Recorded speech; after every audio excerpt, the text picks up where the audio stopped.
आज धनुष यज्ञ के बहाने कंस ने अक्रूर जी को वृंदावन में कृष्ण बलराम को लेने के लिए भेजा है। नारद जी के कहने से नारद जी ने कहा, हे कंस महाराज, आप कृष्ण बलराम को कब मारोगे?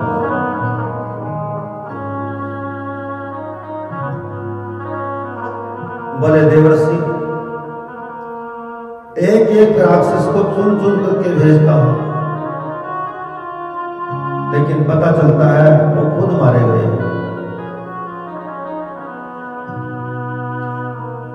नारद जी ने समझाया, अब तक जितने भी राक्षस भेजे हैं सब क्रूर भेजे हैं, अब की बार तुम अक्रूर को भेजो। अक्रूर कृष्ण को लेकर के आए। आपको भगवान शिव ने धनुष दिया है, उस धनुष यज्ञ का मेला रचाओ और आसपास के सभी ग्रामीण अंचल के लोगों को भी उसमें सम्मिलित करो। अक्रूर श्री कृष्ण बलराम को लेने के लिए जाएंगे, उनके काका जी हैं, उनके साथ में वो आ जाएंगे। जब दोनों भाई मेला देखते होंगे, दोनों भाइयों को धोखे से मार देना,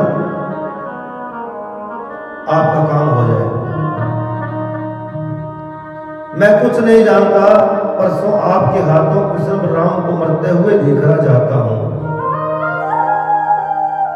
और इतना कह करके नारद जी कंस के महल से चल दिए हैं और पहुंचे कहां पर? सीधे वृंदावन में। मेरे प्रभु श्री कृष्ण अपने सखाओं के संग में, बलराम जी के संग में गैया चरा करके लौट रहे थे और नारद जी ने जैसे ही कन्हैया को देखा, प्रणाम किया, भगवान बोले, नारद जी आने का कारण, क्योंकि बिना किसी कारण के तो आप आते नहीं। बोले प्रभु, आप अपनी लीला में मस्त हो रहे हैं, कंस को कब मारोगे? भगवान कहने लगे, मैं कौन होता हूं मारने वाला या बचाने वाला? जीव अपने कर्मों से ही जीवित रहता है, अपने कर्मों से ही उसकी मृत्यु होती है।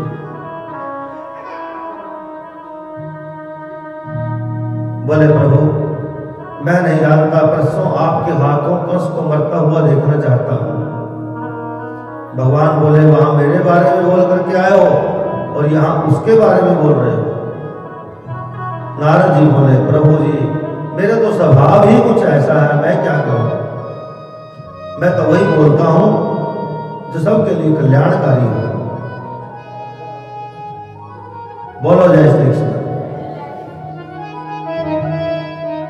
अक्रूर जी आए हैं वृंदावन में, सारे वृंदावन में समाचार फैल गया, कोई परदेसी आया है।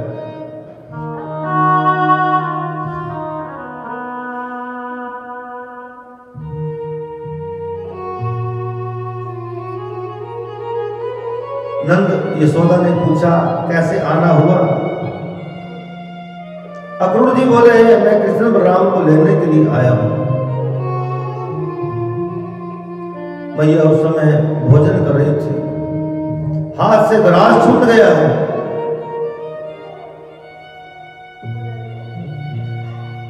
मेरे प्राणों की आवश्यकता हो तो मैं आसानी से दे दूंगी, मैं कृष्ण बलराम को अपनी आंखों से ओझल नहीं होने दूंगी। दोनों भैया बचल गए। मैया, तू हमें कहीं जाने क्यों नहीं देवे हैं, हम तो जाएंगे। नंद जी ने कहा, कब तक बच्चों को छुपा करके रखोगे देवी? कभी तो इनको जाना ही पड़ेगा। सुनो देवी, हम रात्रि को ही मैं और कृष्ण के सखा रात्रि को ही निकल जाते हैं और प्रातःकाल अपने काका अक्रूर जी के साथ में ये दोनों भैया कृष्ण बलराम आएंगे। 2-4 दिन इनको मथुरा घुमा करके वापस ले आएंगे। उस रात्रि को वृंदावन में कोई सोया नहीं था। सब के सब नंदरानी यशोदा के महल के सामने डेरा डाल करके बैठ गए। अर्धरात्रि का समय, कन्हैया की आंख खुली, देखा मैया पलंग पर नहीं है। मैया को आवाज लगाई, मैया तू कहां पर है?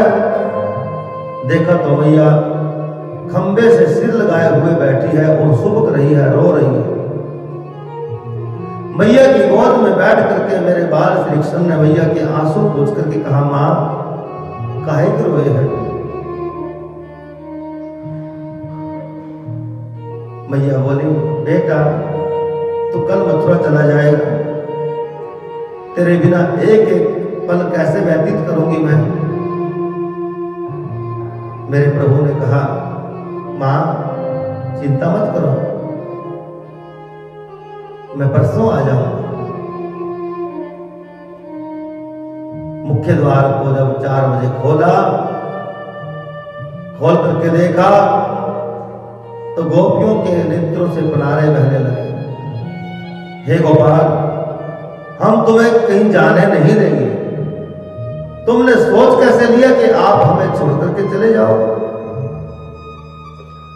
गोपियों ने आसमान की ओर देखा। हे विधाता,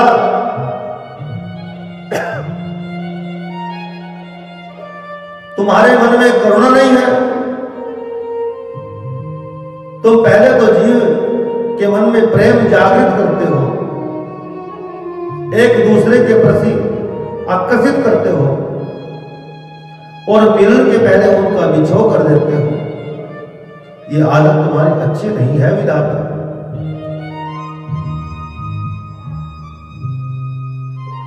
एक गोपी बोली, ये तो चल दिए हैं। तुरंत गोपियां रथ के सामने लेट गई है। हे कृष्ण, वैसे तो तुम जा नहीं पाओगे, ऐसा करो हमारे ऊपर से रथ होकर के ले चलिए, इससे हमारा भी काम तमाम हो जाएगा, तुम्हारा भी रास्ता साफ हो जाएगा। मेरे प्रभु रथ से नीचे उतरे हैं और कहा, हे देवियों, देवताओं के समान लंबी उम्र पाकर भी मैं तुम्हारे ऋण से ऋण नहीं हो सकता। राधा रानी से कहा, समझाइए इनको, जब तक मैं मथुरा नहीं जाऊंगा तो मेरी आगे की लीलाएं संपन्न कैसे होंगी? राधा रानी ने इशारा किया, जाने दो इनको। लेकिन जब राधा रानी रोने लगी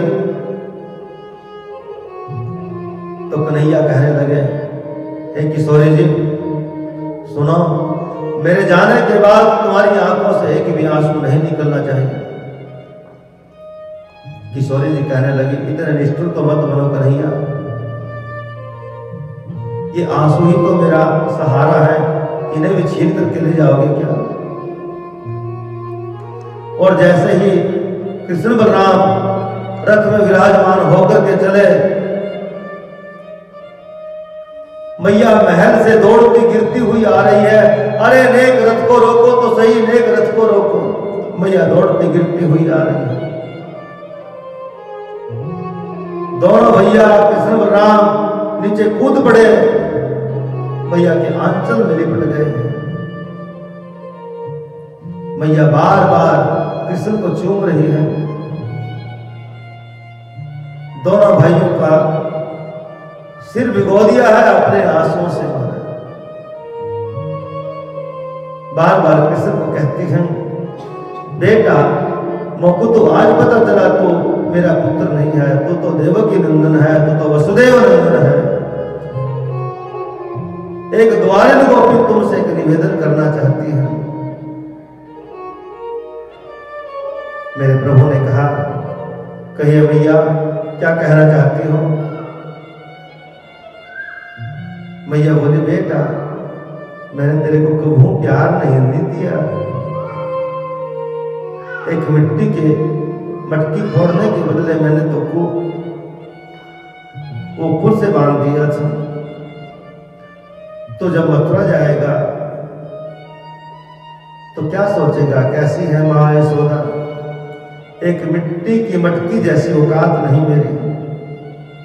हे बेटा, इस बात को याद मत रखना।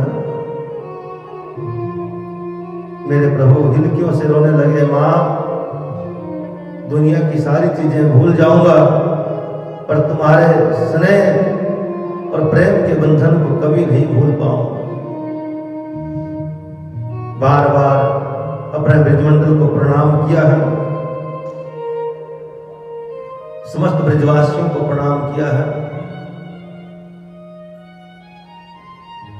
जब तक रथ की ध्वजा चमकती रही तब तक टकटकी लगा करके ब्रजवासी रथ को देखते रहे, और जब रथ की ध्वजा और धूल भी चमकना बंद हो गया तब ब्रजवासियों ने अपने हृदय पर धैर्य का पत्थर रख लिया। हे गोपाल, हमसे दूर रहने में तुम्हारी प्रसन्नता होती हो तो तुम्हारी याद करते हुए हम जीवन निकाल लेंगे, पर तुम्हारी स्वतंत्रता में कभी व्यवधान नहीं आने देंगे। बोलो जय श्री कृष्ण। लेकिन ब्रजमंडल के इस प्रहर को देख करके अक्रूर जी का हृदय विदीर्ण होने लगा। उन्होंने सोचा, ये मैंने अच्छा नहीं किया, ब्रजवासियों को रोते बिलखते छोड़ करके चल दिया हूं मैं। लेकिन रास्ते में यमुना स्नान करते वक्त अक्रूर जी ने जब यमुना जी के भीतर गोविंद का चतुर्भुज रूप में दर्शन किया तब उसकी शंका का समाधान हो गया। समझ गए आकाशवाणी सत्य होने वाली है, अब कंस का अंत होने वाला है। प्रेम से बोलो जय श्री कृष्ण।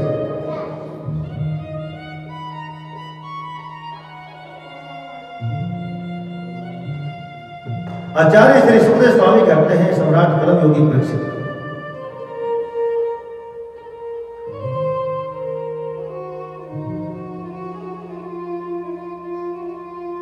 ब्रजवासी मर जाते हैं यदि श्री कृष्ण ये ना कहते हैं कि मैं परसों आऊंगा, सब समाप्त हो जाए।